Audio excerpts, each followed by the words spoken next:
पहले तो पूजा आप ये सरल शब्दों में कह के हमको ज्यादा उलझा देती हैं। तो सवाल ये है कि यूपीएस जो आया है, यूनिफाइड पेंशन स्कीम, सबसे पहले ये जानने की जरूरत है कि यूपीएस, ओपीएस और एनपीएस, ये 3 तरह की पेंशन स्कीम जो देश में चल रही है, तीसरी की कल घोषणा हुई है, इसमें बेसिक अंतर क्या है? देखिए, ओपीएस सिर्फ केंद्रीय कर्मचारियों, सिर्फ सरकारी कर्मचारियों के लिए था, old pension scheme. NPS, new pension scheme, सरकारी और निजी दोनों तरह के कर्मचारियों पर लागू होती है, और इसी तरह से यूपीएस सरकारी कर्मचारियों के लिए। अब ये केंद्र सरकार ने अपने लिए 23 लाख उनके जो कर्मचारी हैं उनके लिए इसकी घोषणा की है। हालांकि राज्यों को भी उन्होंने कहा है कि जो राज्य चाहे इसको लागू कर सकते हैं। ओपीएस में पेंशन मिलती थी जो लास्ट सैलरी आप जिस अंतिम महीने की जब आप रिटायर होते थे उसका फीस 50%। एनपीएस का बाद में जो यूपीएस है, उसमें आपके जो 12 महीने की सैलरी आप ड्रॉ करेंगे उसका जो एवरेज होगा बेसिक सैलरी का, उसका 50%, और फिर इसके बाद डीआर यानी महंगाई राहत या के तौर पर आपको मिलेगा। वो मोटे तौर पर वैसा ही होगा जो ओपीएस की तरह था। ओपीएस में 20 साल की सर्विस के बाद ही आप पेंशन पाने के हकदार हो जाते थे। यूपीएस में, जिसकी कल घोषणा हुई है, आपको 25 साल की नौकरी, 50% पेंशन के लिए 25 साल की नौकरी पानी होगी। लेकिन यूपीएस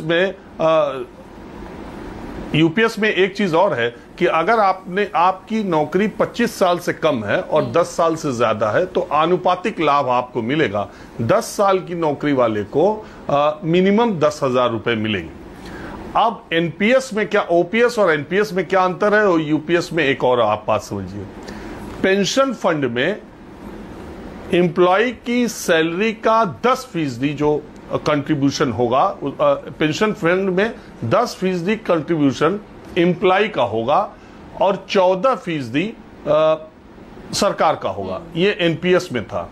यूपीएस में 10% एम्प्लॉय का कंट्रीब्यूशन होगा, लेकिन सरकार की तरफ से जो एनपीएस में 14% था उसको अब 18.5% बढ़ा दिया गया।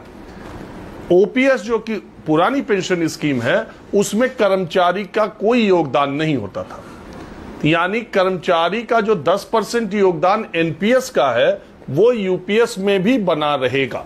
तो जो सरकारी कर्मचारी इसका विरोध कर रहे हैं वो यही कह रहे हैं कि हमारा कंट्रीब्यूशन लेकर के फिर हम ही को पैसा दे रहे हो। पहले तो 10 और 14 का स्कीम थी, अब 10 और 18.5 का हो गया, तो मूलतः आपने 4.5% अपना बढ़ा दिया, इसलिए वो कह रहे हैं कि हमारा कंट्रीब्यूशन ले रहे हैं। लेकिन एनपीएस और यूपीएस में क्या अंतर है कि एनपीएस न्यू पेंशन पॉलिसी में ये बाजार के जोखिम पर, अगर बाजार जैसा आगे ऊपर नीचे होगा वैसी आपकी पेंशन या आपका पैसा होगा। आप जो पैसा लगा रहे हो वो बाजार में लगा, मार्केट लिंक। आप देखती होंगी, आप इंश्योरेंस या आप कहीं इन्वेस्टमेंट करते हैं तो एक होता है मार्केट लिंक प्लान और एक होता है सम एश्योर्ड कि आपको इतना मिलेगा ही मिलेगा। एक होता है कि अगर बाजार ऊपर गया तो आपको ज्यादा मिलेगा, बाजार कम आया तो ज्यादा मिलेगा। एनपीएस में ये खतरा था, वो जो लोग रिटायरमेंट पाए उसमें ऐसा ही हुआ, बाजार गिरा रहा तब उस समय उनका बहुत कम पेंशन बनी। लेकिन यूपीएस आपको गारंटीड पेंशन की व्यवस्था करता है, ये फर्क है। और एनपीएस में आपका जितना फंड होता था 10% आपका, 14% सरकार का मिला करके जब आप रिटायर होते थे जो भी फंड होता था बाजार के हिसाब से उसका 60% आपको एक मुश्त मिल जाता था और 40% पेंशन में जाता था, जो महीने के हिसाब से आपकी पेंशन बच जाती थी। ये तरीका था। इसमें ऐसा तरीका नहीं। यूपीएस में अगर आपने 10 साल की नौकरी की है तो 10,000 रुपए मिनिमम प्लस आपको डीआर, और अगर आपने 25 साल की है तो आपको जो पेंशन है करीब करीब ओपीएस के बराबर पेंशन मिलेगी। अब दूसरा सवाल है कि जो ये 2004 से एनपीएस लागू हुआ, 2025 से, अप्रैल 2025 से यूपीएस लागू होगा। तो 2004 से लेके और 25 तक के बीच में जो लोग न्यू पेंशन स्कीम में जो रिटायर हो गए उनका क्या होगा वो भी सोच रहे होंगे। उनके लिए प्रावधान है कि उनको एरियर मिलेगा ब्याज सहित, और उनको भी इससे फायदा होगा। अब एम्प्लॉय के सामने विकल्प है कि वो एनपीएस लेना चाहते हैं कि यूपीएस लेना चाहते हैं।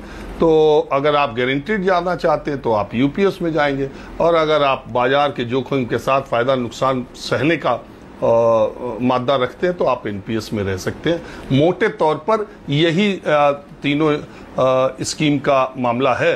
लेकिन मैंने जैसा कहा कि पुरानी जो ओल्ड पेंशन स्कीम है उसमें कर्मचारी अपना कोई कंट्रीब्यूशन नहीं देता था, लेकिन इस फैसले का केंद्रीय कर्मचारियों के बड़े वर्ग ने स्वागत किया है, क्योंकि एनपीएस में जोखिम बहुत था, कम से कम इसमें गारंटी रहेगी। और इसी तरह से फैमिली पेंशन के लिए भी इसमें उसी तरह से मोटे तौर पर रुझान है। अब बात आ जाते हैं इसके जो राजनीतिक निहितार्थ है, राजनीतिक मतलब है, वो ये है कि देखिए इतिहास में ये लिखा जाएगा कि new pension scheme Atal ji की सरकार ने लाया और यूपीएस मोदी जी जब प्रधानमंत्री थे। लेकिन ये मोदी सरकार का फैसला नहीं है, ये एनडीए सरकार का फैसला है। जब 2 पूर्ण बहुमत से मोदी सरकार देश में आई थी तब उन्होंने पेंशन के बारे में वो फैसला नहीं किया। जब उनकी 240 सीट आई, गठबंधन की सरकार आई, उसके बाद ये फैसला किया। ये कहा जाएगा फैक्ट के तौर पर। हालांकि इसमें जो कमेटी थी उसको पहले बनाया गया था, और पेंशन को लेकर के कई राज्यों में भारतीय जनता पार्टी के शासित राज्यों में दबाव भी है। 4 राज्यों में विधानसभा चुनाव है, उससे इसको जोड़ करके देखा भी जाएगा, और इन्हीं चुनाव के मौसम में इसकी घोषणा किए जाने को भी राजनीति से जोड़ के देखा जाएगा। वो अपना एक फैसला है। लेकिन दूसरी तरफ विपक्ष ने अपना पूरा एजेंडा जो लगाया हुआ था, जिसमें जो उसके बड़े वायदे थे, उसमें ओपीएस और अग्निवीर योजना को खत्म करना, ये सब बड़ी बातें थी। और हालांकि ये नारा दे करके भी, ओपीएस लागू करके भी राजस्थान कांग्रेस हार गई बीजेपी से, हर जगह छत्तीसगढ़ हार गई।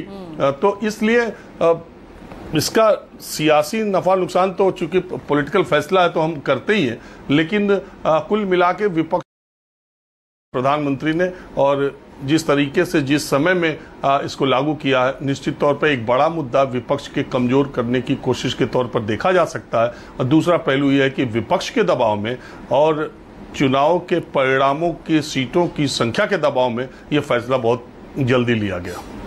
ठीक है, तो बहुत अच्छे से आपने दोनों ही पक्ष यहाँ पर रखे हैं, और मुझे लगता है जो सरल शब्द, मैं ऐसे ही नहीं कहती हूँ, क्योंकि वाकई में आप जिस तरह से चीजों को समझाते हैं एक आम भाषा में, वो वाकई लोगों के दिलो दिमाग पर उतर जाती है।